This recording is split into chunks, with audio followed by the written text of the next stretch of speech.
Selamat datang Mbak, silakan masuk. Ya, terima kasih. Sama. Silakan Mbak duduk di tempat yang aman.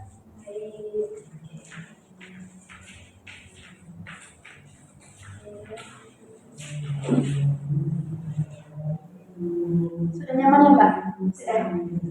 Baik, sebelumnya gimana perjalanannya lancar? Alhamdulillah lancar. Alhamdulillah. Kalau boleh tahu Mbak kesini naik apa? Naik motor sendiri. Ngomong ya. Kalau boleh tahu namanya siapa ya Mbak, nama panjang? Nur Aisyah. Nur Aisyah. Biasa dipanggil Aisyah. Sebelumnya Mbak pernah mengikuti kegiatan konseling tidak? Belum pernah. Oh, belum pernah. Berarti ini pertama kali. Ya. Terima kasih ya Mbak ya sudah memilih saya sebagai konselor pertama Mbak. Karena sebelumnya Mbak belum pernah mengikuti kegiatan konseling, saya sedikit akan menjelaskan tentang kegiatan kita pada hari ini yang dinamakan konseling individual ya Mbak ya. Di mana ini kegiatannya yang dilakukan oleh tenaga profesional, yaitu saya sebagai konselor dan Mbak lainnya. Oke, sebelum kita lanjut ke kegiatan konseling kita, sebelumnya ada asas yang perlu kita pahami dulu ya Mbak ya. Jadi sebelum saya bertanya kepada Mbak, sebelumnya saya sudah sukarela mengikuti kegiatan konseling ini bersama Mbak. Kalau Mbak gimana? Sukarela datang ke sini atau dipaksa? Sukarela. Alhamdulillah sukarela. Terima kasih Mbak ya. Nah, jadi sebelumnya juga saya sudah disumpah apapun nanti yang Mbak sampaikan kepada saya, ceritakan kepada saya jamin tidak akan ceritakan kepada siapapun karena sudah disumpah. Maka dari itu saya harapkan Mbak bisa percaya kepada saya. Jika sama-sama percaya, maka kita sama-sama terbuka untuk menemukan solusinya. Nah, jadi dalam kegiatan konseling individual ini, fokus saya hanya untuk memandirikan Mbak. Jadi semua keputusan ada di tangan Mbak. Maka dari itu, keputusan akhirnya yang akan diambil di tangan Mbak sendiri. Saya hanya mendorong untuk membantu menemukannya. Nah, jadi kegiatan konseling ini yang Mbak ceritakan itu yang mengganggu pada hari-hari Mbak yang akan datang ataupun yang hari ini. Bisa Mbak ceritakan.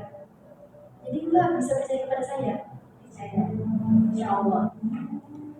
Baik, dari penjelasan yang tadi ada yang ingin ditanyakan nggak? Ya, cukup bisa dipahami ya. Jadi sebelum kita masuk ke kegiatan konseling kita, sebaiknya kita baca doa terlebih dahulu ya Mbak ya, supaya kegiatan konseling kita ini menemukan solusinya dengan tepat.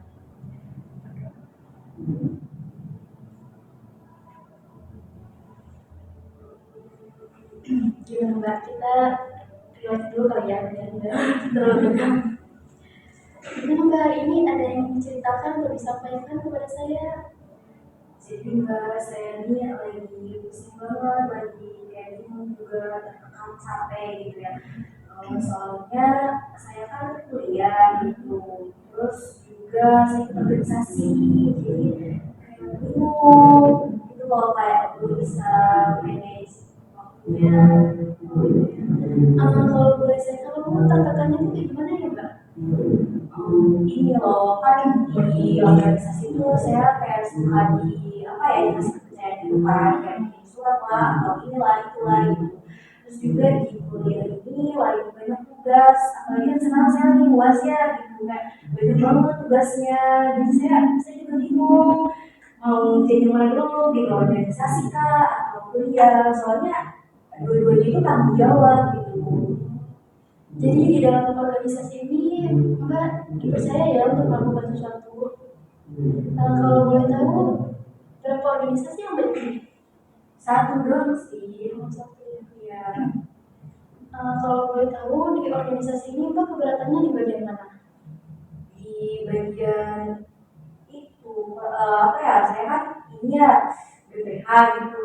Ya kan tugasnya itu lebih berat gitu kan ya.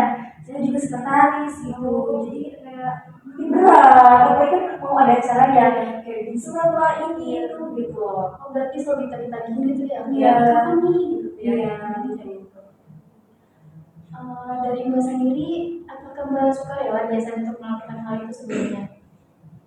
Awal-awal sih sukarela ya, karena pas semester 2 itu, sekarang saya setelah semester 3 ya, semester 2 itu tugasnya belum terlalu banyak kayak sekarang. Jadi awalnya tuh sukarela, tapi makin kesini tuh kayak tertekan capek gitu, kayak semakin batin gitu, kayak bingung, harus gimana.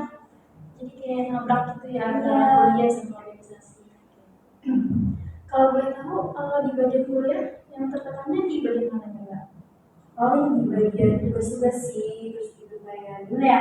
Saya kan sendiri gitu loh, kayak gak punya penyemangat gitu kan, kayak udah mau capek, gak ada penyemangat, sedih.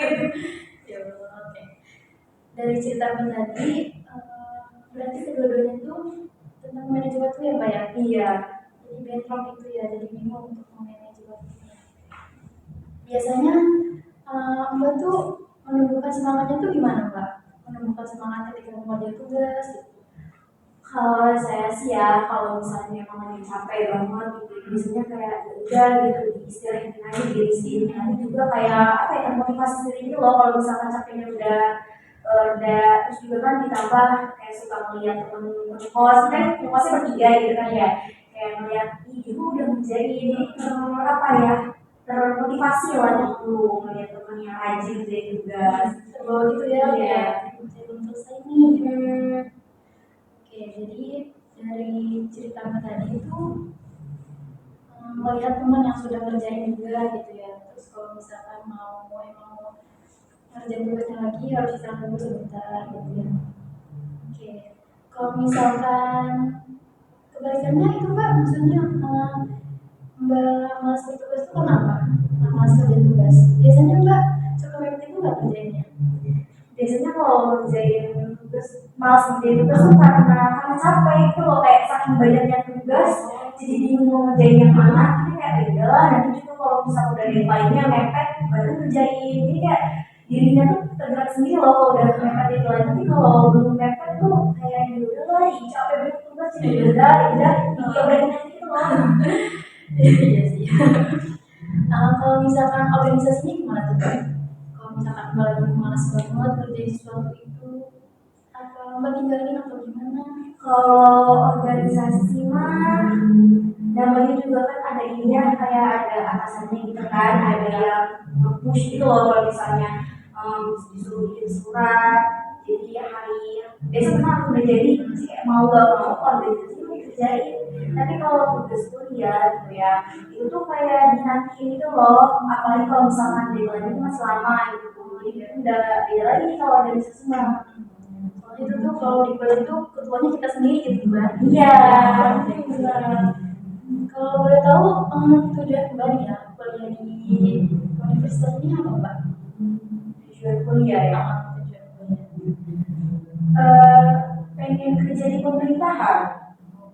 Selain itu, mungkin lulus dengan komod. Oh, iya sih, dulu memang pernah punya keinginan untuk lulus umum gitu ya. Sampai sekarang ya sih, cuman agak sedikit terpukul gitu loh, karena kayak gimana ya, sekarang pikirnya lulus sama kuliah udah alhamdulillah, tapi bukan berarti menyampingkan tugas-tugas ya, karena maksudnya tugas itu penting banget, jadi itu juga berapa ya, berpengaruh kan ke IP gitu.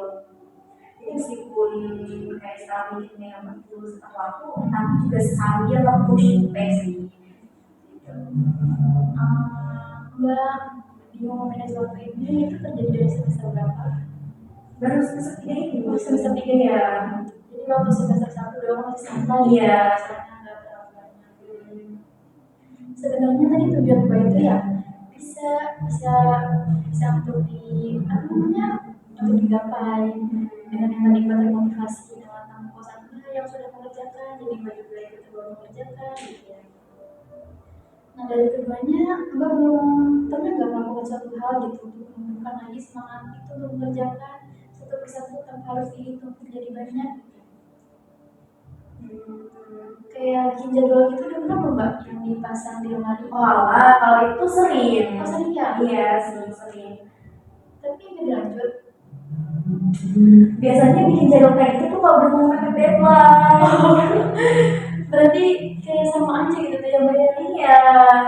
Kalau mau mepet deadline nih, kayaknya harus buru-buru ngelis nih gitu, apa aja nih yang bener lagi mepet gitu, baru tuh dikerjain. Jadi bikin jadwalnya tuh bukan jauh-jauh kali, tapi mepet. Berarti kalau udah banyak tulisannya gitu ya. Iya. Sebenarnya ya Pak ya, itu tuh bisa dibuat setelah ada tugas yang keluar. Contohnya ada satu mata kuliah tugas yang keluar, enggak tinggal langsung tulis di kertas itu untuk pengerjaannya tanggal segini, untuk pengumpulannya segini gitu, biar udah lebih semangat. Ini diumpulnya benar lagi gitu. Kalau untuk Mbak itu gimana? Efektif sih, aku juga sempat kayak gitu, iya. Cuma karena mungkin sekarang lagi nggak tahu ya kenapa kali saya lagi ada juga sama diri sendiri, jadi udah jarang banget gitu loh bikin schedule di jauh-jauhan gitu, jadi deadline gitu. Karena emang banyak tugas ya, Iya. tugas-tugasnya jadinya bingung harus apa dulu. Keduanya itu penting sih. Iya. Kalau boleh tahu biasanya Mbak kan pernah tuh ya buat jadwal kayak gitu tuh biasanya ditinggalin apa? Biasanya nggak tembak sih, cuman kayak nulis di notes gitu loh, di notes itu sticky notes tau kan ya. Biasanya ditulis di situ, terus kalau misalkan udah beres sih kayak checklist gitu. Kalau Mbak berkenan, boleh nggak ngulang lagi untuk bikin jadwal itu? Siapa tahu kan dari awal nih ya, pertama yang ke satu keluar tugasnya gitu, Mbak bikin lagi jadwal itu gitu. Apa bisa efektif nggak untuk Mbak? Bisa sih, nanti mungkin saya coba lagi hal yang udah pernah saya lakukan dulu. Seenggaknya kan bisa mencoba lagi gitu ya, saya tahu bisa efektif gitu. Nah dari sini berarti Mbak mau mencoba ya? Ya.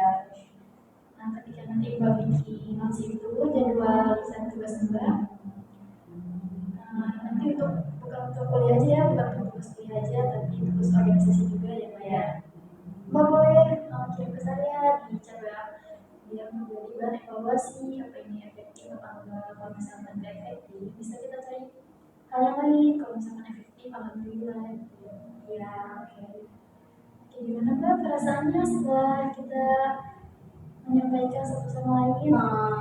Lega sih, karena ini unek-unek lama gitu ya, kayak terpendam sendiri, terus bingung juga mau cerita ke siapa. Soalnya kadang kalau cerita ke temen tuh suka dijudge gitu ya.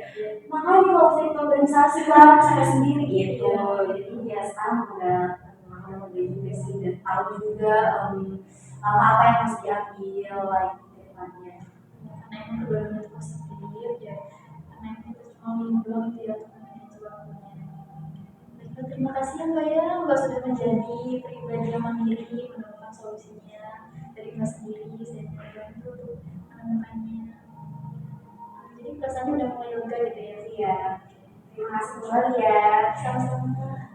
Maaf ya Mbak ya, jadi kalau misalnya ada salah kata dari saya atau yang perasaan Mbak, Ya, tidak ada yang ingin ditanyakan lagi. dan Ya. Kita akhiri proses konseling ini ya Mbak ya. Sebelum kita akhiri, kita baca hamdalah terlebih dahulu. alhamdulillah. Mbak pulang sendiri juga. Iya, sendiri. Kita akhiri ya Mbak ya. Boleh saya antar sampai depan? Ya, terima kasih Mbak. Sama.